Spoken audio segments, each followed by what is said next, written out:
Hey, I'm Dedrick, And I'm Noah, and you're listening to A Bite Of. where we take our current favorite pop culture obsession and enjoy it one nibble at a time. I didn't like how formal that was.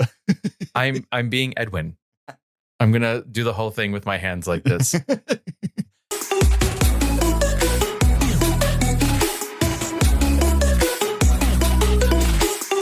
So we have a very deadly bite today. We are talking about the entire first season of Dead Boy Detectives. We received the screener. We've seen the whole series, first season. Really hoping there's a season 2. Yeah, I know. Don't put that out there. So spoilers definitely ahead. This is not a spoiler-free review. So just letting you know now, go watch it. All 8 episodes are out, and then come back and listen to us. Or if you don't care about spoilers, just hi. Yes, but we have done our due diligence in giving you the spoiler alert very early on. Very, very early on. Before we get into everything, make sure you are subscribed. Make sure you're following. Make sure you do those reviews, Discord, Patreon, all those lovely things. Everything is down below. Also, this sweater I'm wearing, which is perfect for this episode, you can buy from our merch shop. That is classic A Bite Of. Yeah, very early on. So if you're a creepy kid, grew up that way, watched, all those goosebumps, everything, that's what this means. Perfect for this show. Are you afraid of the dark? Yes. This is kind of like a little Are You Afraid of the Dark-ish. You can't Wait, get that's into it spoiler. yet. Oh, and that's true. Wait, it's a spoiler. So how we're going to do this episode is we are going to talk about its origin in the comics from DC Comics /Vertigo, RIP, and then talk about the show. So full spoilers ahead. So to kick off this episode, before we get to the review, I do want to talk about their little tiny mini history. We need the history. Yeah, Neil Gaiman is a very prolific comic book writer as well as a writer, and that's where they came from. So I'm very excited anytime Sandman anything is a thing. Yes. Now Netflix, I'm hoping, is going to be creating a Sandman universe. The Sandavus. And this is their first dipping in their toes. There are some crossovers, so be prepared for that. So starting off, they actually appeared in Sandman number 25, created by Neil Gaiman and Matt Wagner. They were in the Seasons of Mist storyline, where it just pretty much shows the boys meeting. It wasn't until the Children's Crusade, a Vertigo crossover event, where they got their official title. They kept popping up in different various Vertigo books, which is now DC Black Label. For those of you that go out to the comic shop to read them, it's under Black Label or under Sandman Presents. In 2001, they got their own miniseries, Sandman Presents Dead Boy Detectives by Ed Brubaker. Fantastic writer, fantastic book. It's also that one really feels like Sandman. So fans of Sandman will really appreciate that little miniseries. Following the success of their miniseries, they got a manga-style graphic novel by Jill Thompson in 2005. Their popularity from that then led to 2014, where they got an ongoing series written by Toby Litt and Mark Buckingham. The series was toned down for audiences in their 12-issue run. So you have the Ed Brubaker, which is very mature, and then the 2014, it was a little toned down. It wasn't as successful, but it was still fun. You think because of it was toned down? Yeah. Oh. Yeah. Most recently, the Dead Boy Detectives returned into 2022 and 2023 limited series as part of the Sandman Universe Initiative. Hello, that's where we're at. The series was written by Pornsak Pichette Schott and explored the many mysteries, including some romantic development between the boys. So it was a very new development, and it carried through to the series. Yeah, it sure did. Well, it's so fascinating seeing how there really wasn't like a linear line. It kind of like went and stopped and went and stopped. And like, it felt like they kept just popping up. Welcome to comics. Whoa. Yeah, it happens a lot in comic books, but they've always been there. They popped up through a lot of different titles. They most recently got one, so that's good. And now they have their show. So hopefully that means more Dead Boy Detectives. Hopefully. That's what I'm hoping for. I agree. All right. So let us officially take a bite of Dead Boy Detectives, based on the characters by Neil Gaiman and developed for television by Steve Yockey. Edwin, the brain, and Charles, the brawn, are happy being stuck between the living and the dead, solving cases of tortured souls' earthly mysteries to aid them in moving on. Not wanting to move on themselves, they dodge death when she does her duty for the other saved souls. Clairvoyant Crystal joins the gang after being possessed by her demon. He's purloined her precious memories, and she must piece her past together. Rounding out the paranormal party is Niko, whose near-death experience pulls back the veil to the ghostly plane, offering her the opportunity to lend her emotional intelligence to the cases they take on. The Dead Boy Detective Agency is stuck in the Pacific Northwest, counting cats, solving cases, dodging deadly witches, and dealing with their own internal struggles of both their living and afterlives. Ooh. Yeah, I mean, that's it. Done. Review done. More read. That was the longest synopsis I've written in a long time. And I think I got most of the points. Well, that's what the rest of this episode is for. Good. So as always, what are your thoughts? My thoughts. General thoughts is that, like, the thing that just came to mind is that I am invested. Like, from episode 1, I wanted to know everything about them. I think that this does such an amazing job of making you care about these characters. And overall, I just want there to be a season 2. Yeah, that's my feelings exactly. I will say, okay, so not a critique right off the bat. The first episode is the weakest of all of them. And that's only because there's exposition. Oh, yeah. It's a little, like, not clunky, but it's like once the full cast is there and they're all settled, it's like, oh, this is believable, and I'm completely invested in everything. It also has a mix of so many things that I personally really love and gravitate towards. So not only Sandman and some of those characters popping up in this, but it feels like if you mixed Doctor Who, Supernatural, and like the best parts of CW, like teen stuff, like Sabrina and all of that, like Sabrina season 1. Not the rest of that, but it feels a lot like that. And it's literally a case by case by week type thing, with a linear story throughout it. So it has a driving force, but also you come back wanting to be like, what is this case about? What does that title mean? I loved it. Right. And one of the great things that they do is that through these cases, they explore their own inner turmoil, right? So the case of the week is actually showing them something that they need to go through or something about themselves. And I agree that this really does house a lot of the things that I gravitate towards, right? So I gravitate towards paranormal things. I gravitate towards queer characters, strong female characters, a great ensemble cast. And I really think that this does a great job of marrying all those things together. Yeah, they did a really good job of, it's like, so the protagonists are teens, and there's a lot of teens in this, but it's very mature. So I'm hoping that goes well with a lot of people, because I like that kind of thing where it's like, there is a time and place where teens get treated like teens and it's for teens.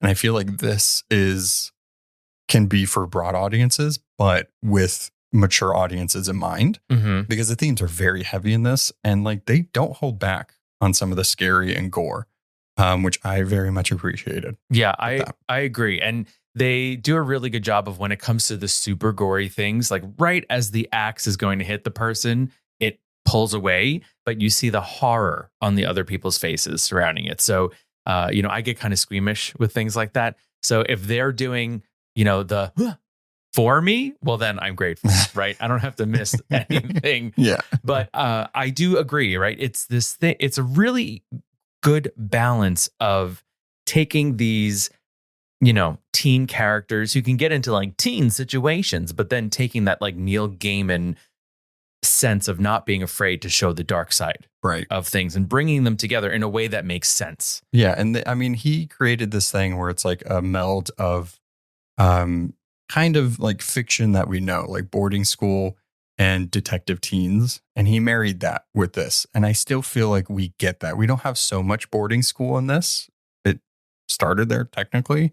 But we have that like Hardy Boys feel, that Nancy Drew feel with a mature supernatural twist on it. Yes. It's deadly and it's delicious. And I love every second of it. Like, we couldn't stop watching it. No. And I need a season 2 immediately. Absolutely. I was like, sometimes I go into these things a little blind and I never know how I'm going to feel about them. And even though that first episode, like we're saying, is the weakest of the 8, it was just weak in comparison to the other ones. It wasn't an actually weak episode. They crammed so much into that first episode and really laid the foundation for the entire first season. So it's solid in that sense. You need all of that information before going into the rest of it. Yeah. And so it's one of those things that, like, I don't know, it just felt like candy in the sense that I just wanted more. Yeah. It was so salty, sweet, delicious. Yeah. That's a weird way to describe the show. Okay. So let's talk about our main cast here a little bit, specifically Edwin and Charles. I loved them. I think that the way they characterized these characters was not only something familiar, but something updated a little bit, but surprising in their character growth, even though they've been ghost boys for decades. Yes. One of the interesting things with these two characters is there is a bit of an odd couple thing happening, right? And so we have Edwin, who is very old English and proper. I mean, he passed away in like 1913. And then we have Charles, on the other hand, who's kind of new school punk rock from the 80s, but they get along. And so, but they're always kind of filling each other in on different things. And I think we also have an interesting thing here with these two characters where Edwin can seem cold, but I feel like Edwin is, in that sense, is being very much himself, where we find like Charles is overly friendly, but it's a facade. Right. He is friendly and he is good, but it's that what he deals with in the season is wanting to be good. So he kind of overcompensates with that sunshiny feeling. But if he was just himself, he would still give off that same thing. It's the overbearingness of it that people question. And they're like, why are you always like this? What is it that you're overcompensating for? And I think there's also something interesting with these two characters and the fact that they open this dead boy detective agency to help others, but they don't want to end up where those other souls have to go. So they actually are constantly risking their lives to help other people, because every time that, death comes to collect them, they have to run, they have to hide. And so they're just so giving, but yet at the same time need to step away from that part of everything. Speaking of death, and it's a big part in the series and for the boys, and wanting to continue to do this work and not wanting to find out what their afterlife is. So Edwin was put in hell by mistake, by error, but he was put in hell. So he was there for 70 years? 70, yeah. So it's awful. So he has like an extra, I don't want death to get me. And also Charles wants to be with him and is fine where he's at. Death does make an appearance in this, played by Kirby from the Sandman Netflix series. Love her anytime she's on screen. The sound of her wings, so good, that episode. I think that was like the only thing Derek saw from that show. I need him to watch this show, but I did show you her episode, The Sound of the Wings. It's just so good. It is one of my favorite issues in that comic. I think a lot of people like that one, but for good reasons.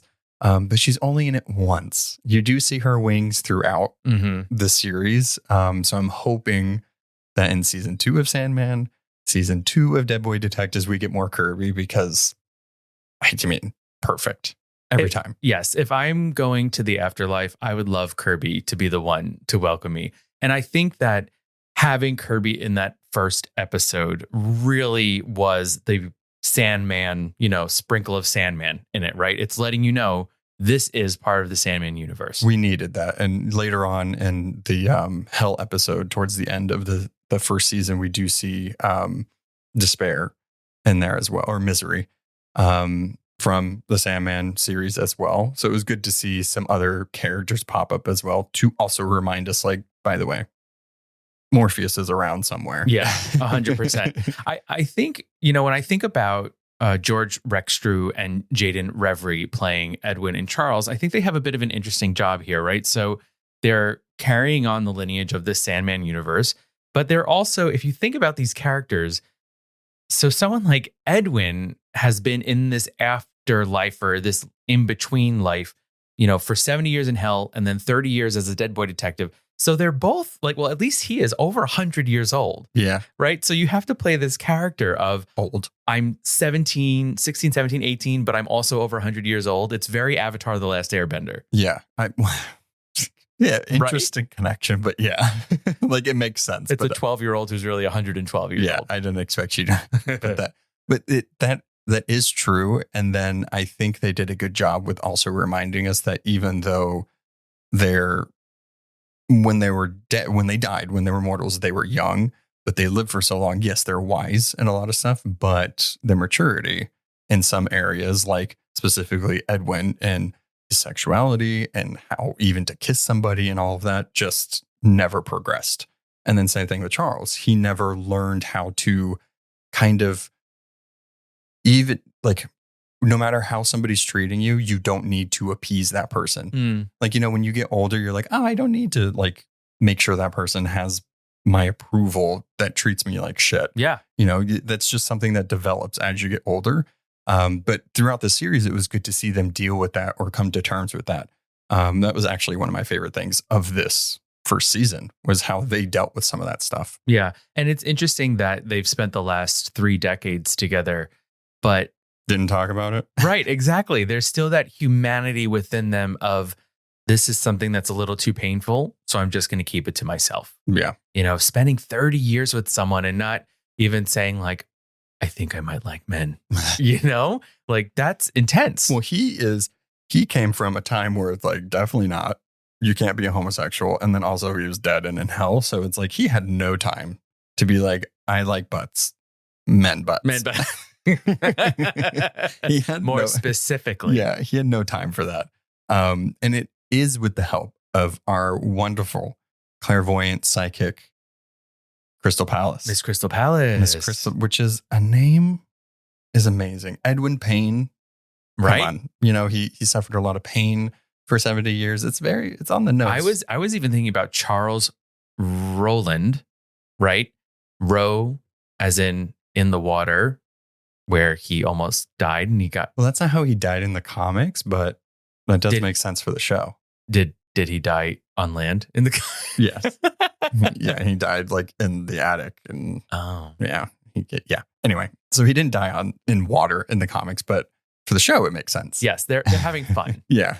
Crystal Palace, amazing. Her mystery of having the demonic boyfriend haunt her, where her past is, her memories, her coming to terms with her powers and growing from that. She was a good addition to this because they needed somebody more modern to call them on their shit. Yeah. And also immortal, being able to see them and help them with their cases. And right off the bat, throwing in this third wheel, in essence, you see how it really mucks things up for Edwin, right? Charles is super excited to welcome her in, maybe has an attraction to her.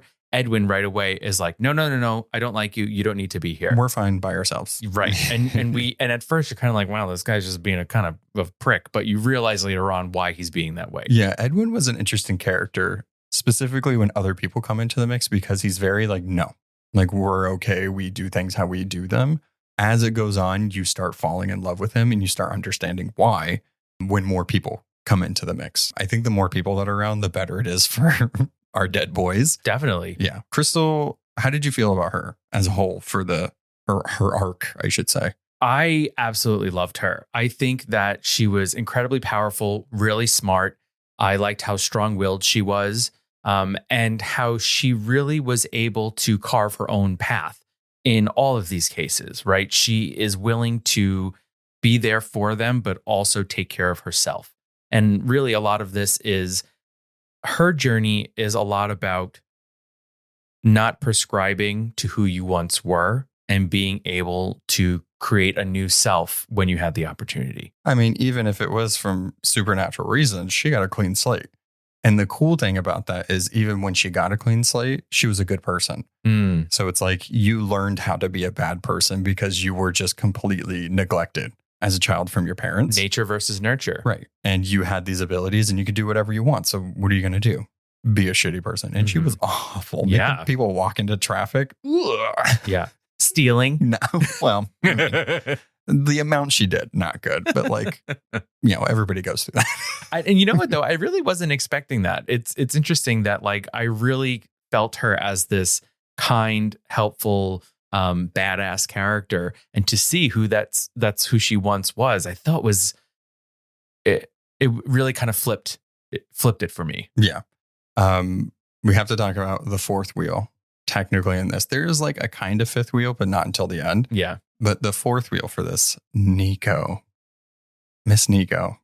Just wants the best for everyone. Immediately when you first see her and all those doodle neon things around her, it's like, yeah, we're going to like her. We're totally intoxicated from her glowing thing, which is actually bad. Yeah. But, I love looking at these four together and, Edwin is the brain, Charles is the brawn, Crystal is the mental, and Niko is the emotional. Yeah, she's like the spirit. Yeah. So they all come together to really fill each of these roles within the agency. And I think that Niko is just so fun and so quirky, right? And so we need that because Edwin is so heavy. Crystal is dealing with a lot. Charles, the same. So when we have Niko come in, she's in these like monochromatic outfits. She has jet black hair that ends up turning into platinum blonde, which is amazing. She keeps the dandelion sprites that almost made her explode as pets. So she's just giving and delightful in all ways. Because you mentioned them, I want to just take a small little tiny segue to these dandelion sprites. Mm-hmm. This show was so funny and like not trying to be funny. Like I know they wrote it to be funny in this way, but it was so naturally for these actors and these characters and sometimes went further than you would think, specifically with these dandelion sprites. Like the amount of times they cussed, how many times they ripped into these people is amazing. It was so funny. Hilarious. So their names are Liddy and Kingham, and they are played by comics. And so you'll all know Liddy, played by Caitlin Riley. She is like a super famous TikToker. She's on Dropout TV. She's the girl that's going to be okay. Yeah. You know that, that girl. And so this unexpected, they're in these like, I can't like what country gnome outfits with these dandelion hats. Like, and they are just foul mouth bitches. Yeah. They are not sprites in any good sense of the word. Dandelion, no wishes. They're here to make your nightmares come true. And it was so unexpected, but hilarious. I love it anytime that Niko, because in the first couple episodes where Niko was there, she kind of stayed back a little bit before venturing out with them. And they would be like in the jar, be like, oh, are you staying here because nobody likes you? Yeah, is it because you smell like trout? Yeah. Or whatever they said. Salmon breath, like ridiculous. It's so funny. I loved them. And I hope, I think by the end, we see her with them somewhere. So I'm hoping we get more of them. And my question is, are they her size or is she their size? That's the big question. Right? But she was holding. That's true. But did it shrink with shrink? her? Is she in a snow globe? How small is that igloo? Is she in a snow globe? What is the Aurora Borealis? Is it just LED lights? That's a spoiler. Not a spoiler. We just spoiled the literal last scene of the entire first season. So sorry about that. I think we should kind of maybe jump into some of our other really cool side characters. Yeah. We'll get into bigger themes, but I feel like we can't not mention some of these characters. Yes. So I want to talk about Esther Finch, who is our witch. Okay. She plays a big part in this season. Oh my. Again, this is unexpected comedy. Mm-hmm. Holy smokes. I don't know. So Jen Lyon plays Esther Finch, and she somehow marries an evil witch, Jennifer Coolidge, and a valley girl. Yeah. Like, what? Yeah. It doesn't make sense, but it's so well done. It's so good. Oh, man. It's like just the gold that was shooting out of her mouth. And within the same sentence, she could be horrifically menacing and also hilarious. Yeah.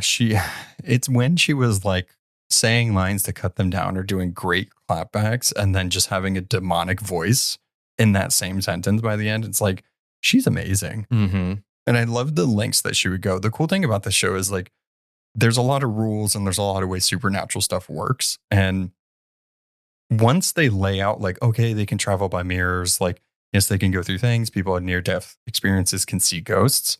Once that's done, it's whatever happens. Like, we're familiar enough with witches and like what they do to where Oh, yeah, of course she turned her crow familiar into a boy to lure the gay boy, dead boy to her. Like, there's a lot of gay cat and mouse love triangle things happening through this, which I fully support. Yeah. But her story was actually, by the end, I was engrossed in her story. I wanted to see how this would go and where it was going to go. Her making the pact with Lilith, her taking down her husband and the husband lover. It was a very interesting story. And she's been there since the town was founded. It's just really cool. One of my favorite things that they did, and they did it twice in this, is that when they tell backstories, they go to animation. Different types of animation. Which I thought was really clever. And it didn't pull me out of it at all. It just like kind of took us out of this real world and brought us into this animated world to tell it. And I was like, oh, that was really smartly done. I enjoyed that. Yeah, they did it with her and they did it with Tragic Mick, which is another fantastic character, a walrus man that is now a human and stuck this way. And owns a magical trinket shop. Yeah, Tragic Mix. He is there for all of their spooky needs. He's delightful. I really loved him. And these are the things that I really love about these types of shows, where it's like you have a community of people that these people keep going to for things that only know about that side of the world that they're dealing with. It's just a really cool feeling. Like, it's still a secret, but like you're letting people in, you're seeing how that world works. It's a lot of fun. One of the interesting things about this as a whole was the setting. The fact that they are British. Their headquarters are in London, but the almost entire first season takes place in Washington. Yeah, it's Washington State. Yeah, that was like so unexpected to me. Yeah, it's bizarre, but I like it because then they didn't kind of do. It made it more. I don't know. How do I put this? Like, it made it feel more purposeful with the reasons why they were there. Right. I think it was really smart for having the Cat King, keeping him there. So it created this long thing of like, okay, he needs to find a way to get out of this town. But while they're doing that, there's still cases happening. It was smart to do it that way. Yeah.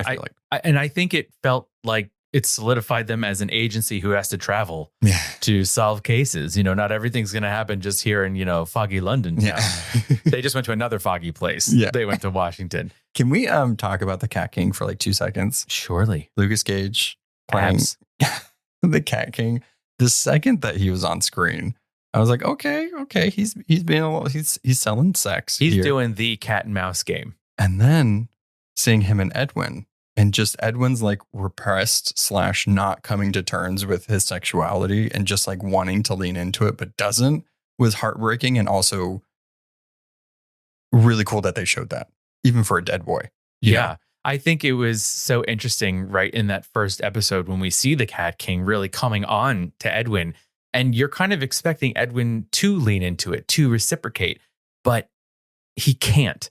And so as the viewer, you're like, whoa, they're getting right into it. And the Cat King, I think, is expecting him to do the same.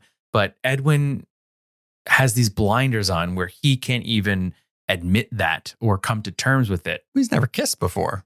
He doesn't know what to do with these feelings that he has. I mean, but even if you haven't kissed, you know what's going on. Yeah. And like, I do like that they added the updated story that Dead Boy Detectives recently had with the potential romance between the two boys.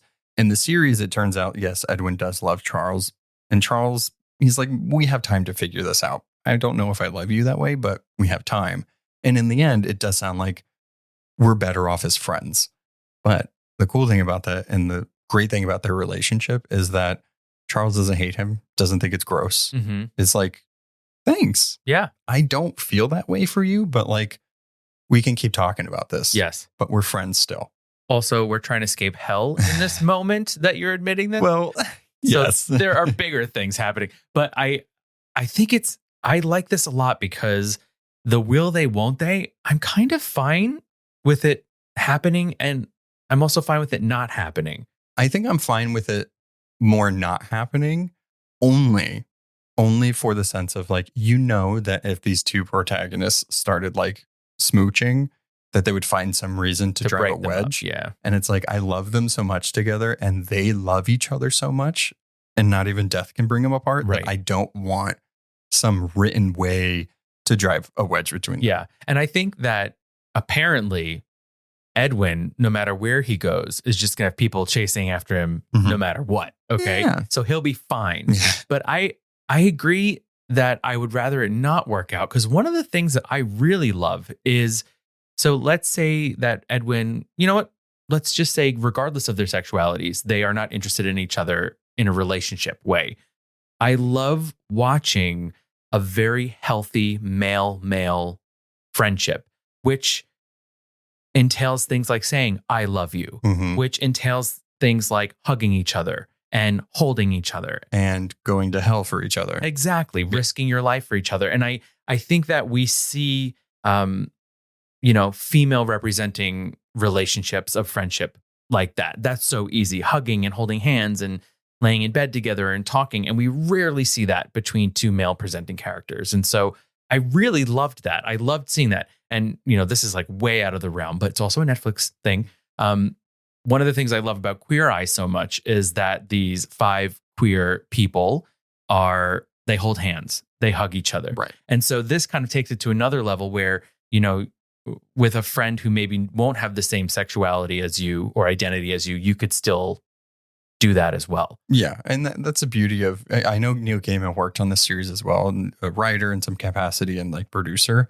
And that's one of the things that I love about Neil Gaiman's work, because even back when Sandman was being written 30 plus years ago, I mean, they had trans characters, they had non-binary characters, they had all of these things. And I love that. And I think that's why I've always gravitated towards his work, because he was never afraid to show those types of relationships or conversations.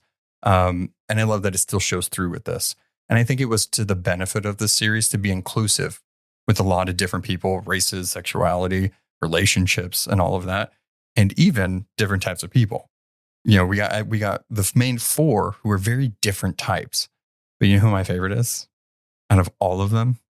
Our butcher babe? Jenny. Yeah. I love her. I love her tattoos. I love that she has this bespoke butcher shop randomly there. Tongue and tail. Is that what it was called? Yes, that's what it's called. It's amazing. How good is that? And I love that partway through this series, we actually see Crystal wearing a tongue and tail t-shirt. Oh, that's what okay. I didn't realize that was the name of the shop. Yeah. That makes a lot of sense. I love it. She's got the merch. And I love her as a character because she didn't really ask any questions to help these girls. And the thing that I like about her as far as this season goes is we don't know much about her, but we know enough about her where I want more. And it does seem like she's going to still be around. She should be around for the second season. But she let these high schoolers and she was like, as long as you pay the rent, I'm not going to ask questions. But towards the end of it and as it's going, she does care for them. So it makes you think, what did she go through to be in this position? I think that both in Niko and Crystal, she sees a little bit of herself in them. And we don't know her story yet. We don't know her past, but she drops little hints, right? So we know that this is a family-owned business. She sort of inherited it. She's been running it, which is a butcher shop where she's just always chopping things up and throwing scraps in the back. Her walking around with that meat cleaver all the time. I love her in that covered cleaver. In blood. Right. There was one point where like she wasn't even really in the butcher shop and she was wearing a shirt with like blood on it. And I'm like, I love this. That's such smart detail, right? Yeah. As far as the costume design is concerned, that is so good. It's so good. And I think that we also see, there's a librarian in it. And at first I was like, yay, a librarian. And then I was like, oh, no, not good. Not a librarian. But before the librarian happens, there's a secret admirer of Jenny's. Yeah. And she wants it to just stay that way because it almost feels like the intimacy of meeting the person face to face would be too much. I think she knows what can come when things get too real. And that's hurt. Yeah. Or murder. Whichever one happens. Slippery butcher floors. Woof. Should we talk about like what our favorite episode is or like standout episodes? Yeah, sure. Okay. You go first. What is like your favorite episode or case? Whichever one you want to do. So I'm going to do the case, and it's the case of the Devlin house. Mine too. Is it really? Yeah. So over the last, I would say 8 months, have started devouring true crime. And this episode felt very true crime. Super true crime. Right? What caused the father to snap to hack his family? That I didn't care about. Like I cared about it, but I was just like, yeah, that's not standard, but it's like, it's a true crime thing, right? Mm. Them in a loop, terrifying, devastating, so well done. It was that familiar true crime feeling, but with this extra supernatural twist on it. Yeah. And just made it so sad. That's the thing that was really cool about all of these cases is that even though they can kind of be a little goofy, like the anglerfish is like kind of goofy. The lighthouse leapers. But having those lighthouse leapers hear their loved ones in some way is tragic and they just fall to their death. And so in this, it's like they've been going and dying for 30 years over and over in a loop. And like having them try to figure it out, and then Charles getting put into the loop. And it was just such a well done episode. And it was episode 3. Mm-hmm. I feel like I was sold on the first episode. That episode 3, I was like, oh, they're going to do some interesting stuff. Yeah. With this. That's when it felt incredibly dark. Yeah. Right. And so. And that's when I loved it. Mm-hmm. Well, first of all, not to be the guy that's going to be 40 next year, but the fact that 30 years ago is like 90 something is like, oh. Cool. Yeah. You know, whenever I think 30 years ago, I'm like the 70s, but not at all. But this also, so in this episode, things are really ramping up, right? So we're watching this father axe his family to death.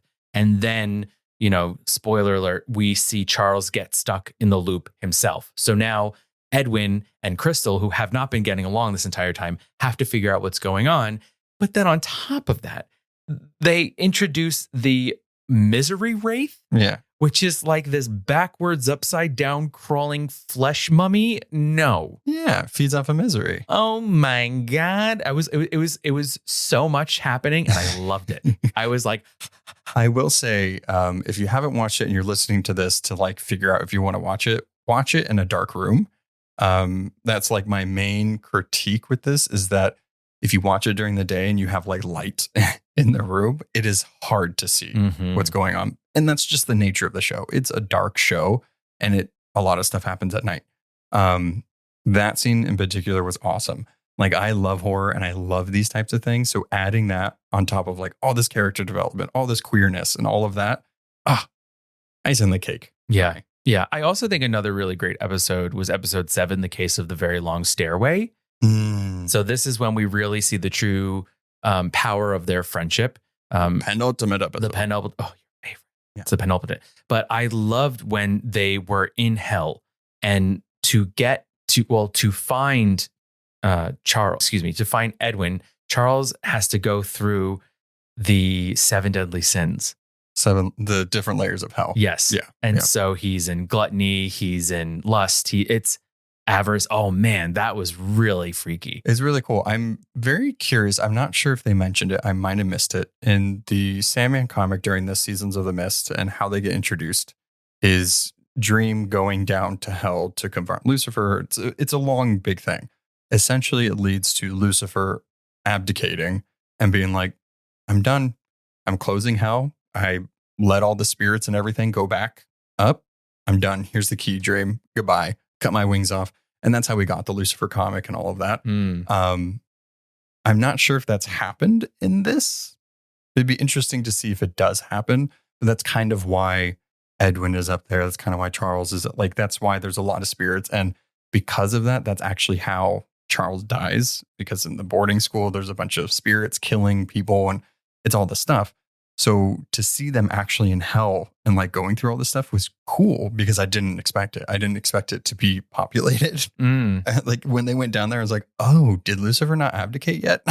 Yeah, so that's interesting. Where in the timeline of the Sandiverse is this happening? I've named it the Sandiverse. Netflix, are you listening? Get on it. They're going to be like the Gaiman Galaxy or something like that. I also thought another interesting detail of this episode, right? So the reason that Edwin ends up in hell is that these other boys in the boarding school they sacrifice him to a demon. He gets pulled into hell, but he meets the lead boy who did it in this episode. And there's this really interesting conversation that happens where we learn that this other boy actually had a crush on Edwin. And it made me feel their initials in the little margin of his book. Of the book. Yeah. And it really moved me because it made me feel like, how many young people fear who they truly are and resort to things that are unhealthy because they're afraid to express it to the world of what others might think. Right. And so to see Edwin see this, who has been sort of trying to figure out who he is and what he feels, it really like opened up his eyes to say, we were the same. Right. He forgave him in a way for that. Yeah. Right. And it's funny that the demon that he ended up taking him to hell forgave him before he forgave the person that ultimately killed him. It's sad, but it's something that I think not many people think about. It's like, oh, that person's bullied because they're gay. It's like, well, is the bullying them because they're also not comfortable because they feel like they can't talk about it or be that way? So they're bullying somebody that they like or see that can be able to express themselves. It's a important thing, and I think they did it really well. Mm-hmm. And if you weren't paying attention, you might miss the very important part. You know what I mean? Like him seeing his initials on there, I was like, oh, that's devastating. Yeah. And then on the flip, seeing Charles, because theirs almost mirror each other in a way. And, Charles' father's very abusive, beat him and his mother and everything. And no matter how much good he tried to do, it ended up killing him. And just because somebody was from a different place like him and he tried to defend him from his friends, ended up killing him. Yeah. And so it's another thing of like, oh, the bullies felt bad for bullying somebody lesser than them, so they bullied their friend. Yeah. It's just, that's like one of the things that draws people to these stories, specifically the Dead Boys, is that, yes, it's like fun and scary and all that stuff. And then when you get to the root of it, it's like, it's sad and it's kind of tragic and these innocent people going through these things. So it has this heaviness to it that I think they handled really well in this show. Yeah. I like that it is exploration of humanity through Dead Boys. Yeah. Right? It's like only those who have passed on can truly see what humans are struggling with. Yeah. Yeah. And I think it's a fun way to explore that kind of thing. And it almost makes us able to accept that and listen to it more because it's like they're already dead. It's not a living person telling us. Yeah. They've been through it. They have regrets. They've seen the other side. Do you have a favorite side character from here? Not the main cast. Main cast, I would say, is the 5. The 5? Yeah. Oh, wow. Yeah. So I think like of the 5, I gravitate towards Niko. But of course, I will say that I think my favorite side character is actually the witch. Can you guess who my favorite is? I'm going to say, oh my God. Okay. Is it someone that we haven't talked about? Yeah. Is it the night nurse? Yeah. I knew it. Yeah. And it's not because of my love of Supernatural. She played Crowley's mother, the most powerful witch in the series. Not because of that, mostly because of that. She's amazing. I love her so much. Ruth Connell, she was such an interesting character. And I love in these like death stories where we have like these different organizations, these different offices. There's always bureaucracy. There is. Neil Gaiman, Good Omens, same thing. Yeah. They have different levels of management. It's just such a fun way to tell this. And her department is so interesting. The Lost and Found department. Lost and Found is specifically for children, trying to place them where they're supposed to go. She went through an interesting arc, but I love that in the end, she's forced to be with the Dead Boys. And it's going to have an interesting dynamic with them. But I think we need it because Edwin has been softened a little bit. And he's like coming into his sexuality, be that bisexual or fully homosexual. I think we need it with her. Like her quips, her hating them. We'll see if she gets softened a little bit. Or maybe she'll just always be stodgy no matter what and resent them for eternity. Yeah. I love that. Yeah, I do too. I think that they really did grow a lot, these characters in this. And so I'm curious to see them taking what they've learned now into the next season. And I really hope we do get a next season. I know that we love a lot of things, but this was like intoxicatingly good. Yeah. And it was something where I feel like you don't need to read the comic. Like you should. I feel like you should read the comics. There's an omnibus of the Dead Boy Detectives. They haven't had many comics. So they've collected them in an omnibus. I recommend it if you're going to read it. But I feel like it's something where everybody can understand it without having all this prior knowledge, right? Because, we're in the world of like these huge IPs and like Marvel Comics. You have to have read the entire history of Marvel to even just get this one Easter egg. With this, it's fun to just have fun with the series and let it teach you the lessons it's trying to. Yes. You can very easily learn the world and the universe just by watching it. And I just feel like it's done really well. The sets are amazing. The costume design is wonderful. The writing is fantastic. I really think it ticks a lot of boxes. Yeah. It's horror heart with humor. It's hot horror? Is that It's hot horror, humor, human. Yeah. I mean, I do feel like some of the, it's hard to tell sometimes with screeners where it's like, is this the finished project? Sometimes if like the CGI or special effects isn't in there, they'll put like a red X, like not finished. And then sometimes it's like mostly finished. So it's hard to tell, like, is this the final thing? Because there was some of the special effects where like, that's a little little shoddy. It didn't take me out because the writing was so good. All these actors were believable.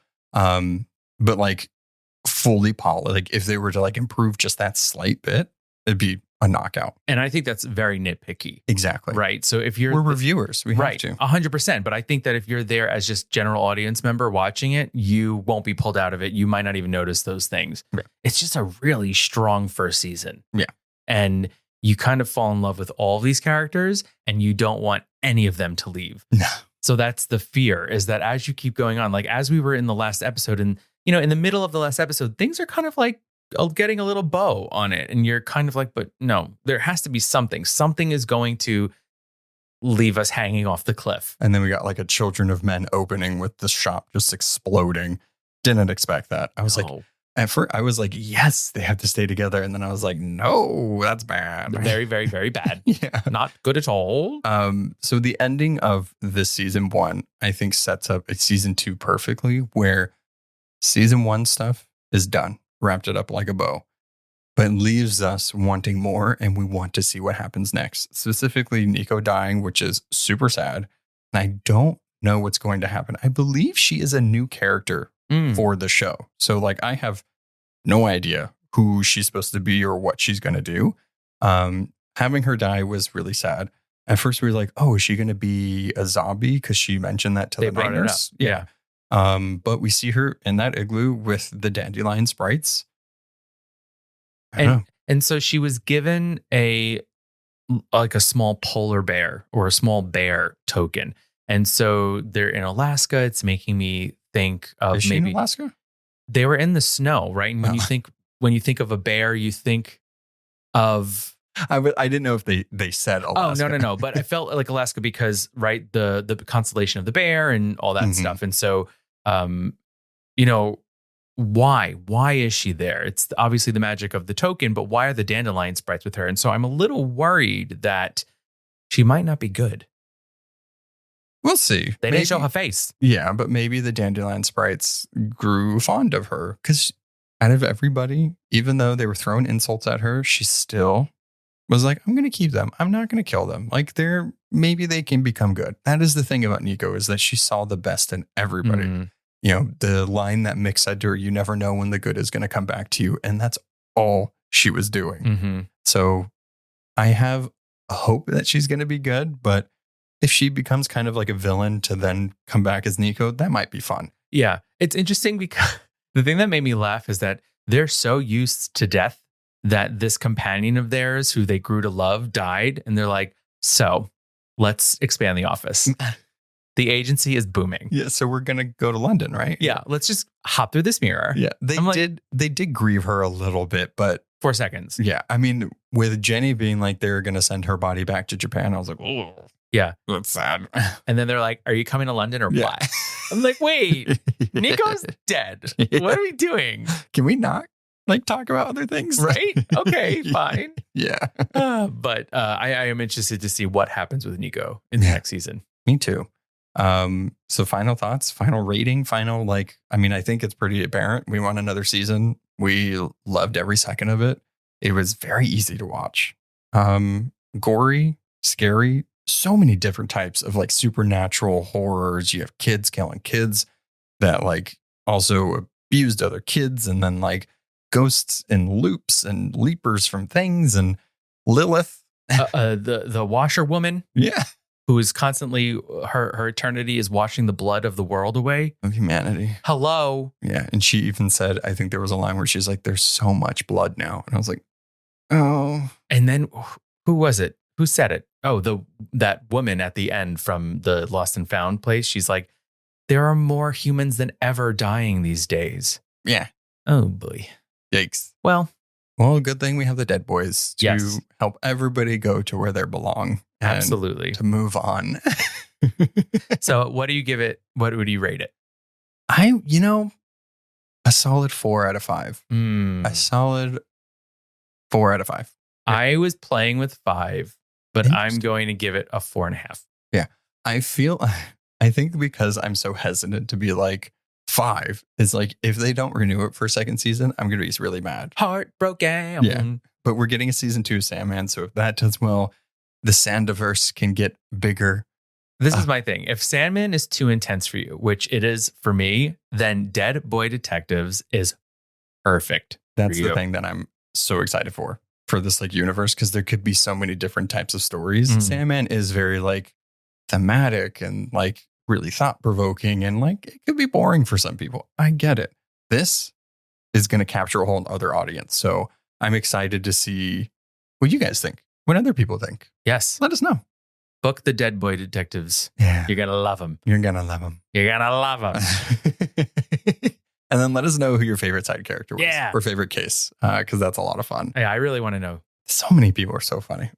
Anyway, okay. So next week, X-Men. Back to X-Men 97. Yeah. We're still dealing with the death of Gambit. It's fine. We also might have a time traveler and a blue box stuff coming on the podcast. Mm-hmm. You heard it here first. We got to the end of the episode. So maybe some exclusive stuff. We'll see. I don't know. Some exciting things that Disney's giving us the opportunity to do. So goodbye. Very lucky. Goodbye.